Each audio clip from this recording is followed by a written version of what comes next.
As a teacher, I feel like there are certain skills that I really push for in my children. So I do ask them to ask a lot of questions. I insist that they take risks because without risk taking, there can be no innovation, no creativity. And I also tell them the importance of being authentic. So understanding yourself is just going to help you place yourself better in the world that you live in. However, with time, you begin to realize as a teacher that you've turned this learning space with a clear and singular focus on the child, and you've completely forgotten that the classroom is also a space for a teacher to grow. And growth does not happen with when you neglect yourself, you ignore your own skills, you don't focus on yourself. It's really, really important to acknowledge the fact that you have to make a conscious drive towards understanding that you're also a part of that scenario that you've created inside the classroom, and what is the growth for you through the day. You have to consciously achieve that. So I guess what I'm trying to say is that it's important to focus on self. And yes, we do have our professional development sessions, and we do have PDs all the time, but the classroom is really the space for you to grow. And that growth is not possible when you don't have a plan. And I think that teachers must have a plan on what are the things that are important to them, what are the things they want to achieve, what are some of the skills that they want to implement inside the classroom, with a conscious eye on how that is going to impact the learning that's happening inside the classroom as well. So when it comes like things like taking initiative, you want your children to take initiative, but what about yourself?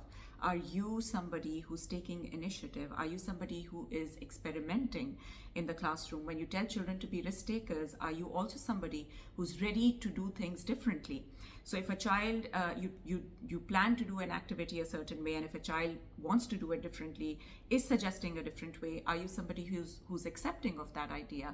Are you somebody who promotes listen to understand?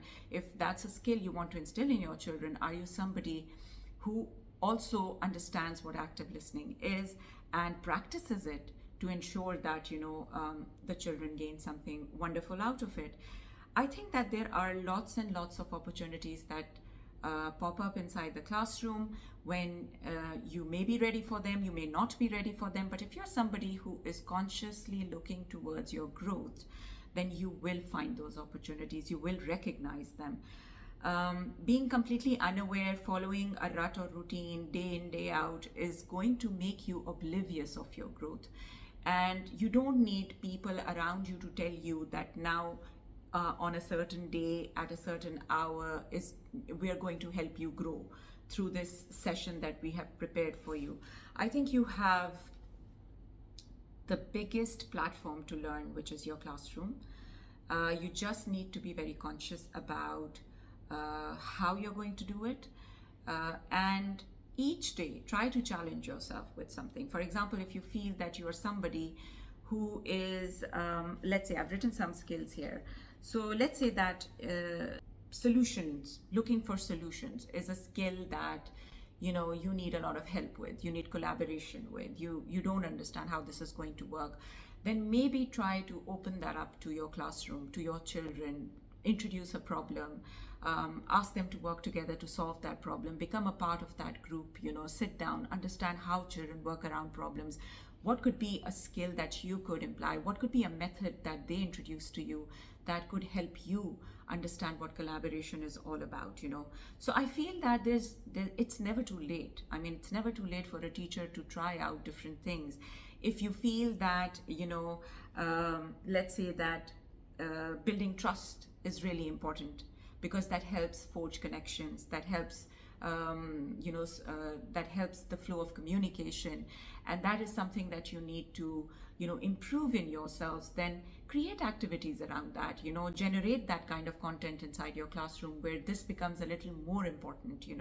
So I know that it might appear a little bit selfish that you are trying to also push for your own growth, but it's really, really important. If you're spending such a long time in a space with children, with so many different thinkers, with so many different people coming with different energies, you have to identify all of these tools, all of these positives that you are around each day, and be able to come up with a plan for yourselves that's going to help you really, really, be your best self.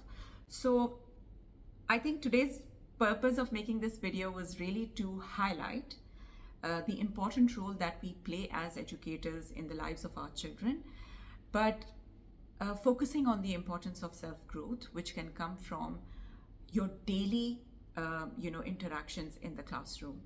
Start looking at your classroom as your space. It's also your space to grow. You have the right to explore. You have the right to experiment. You have the right to fail. You have the right to learn from your mistakes. You have the right to grow alongside your children. And I think that's one message that I learned through my teaching career.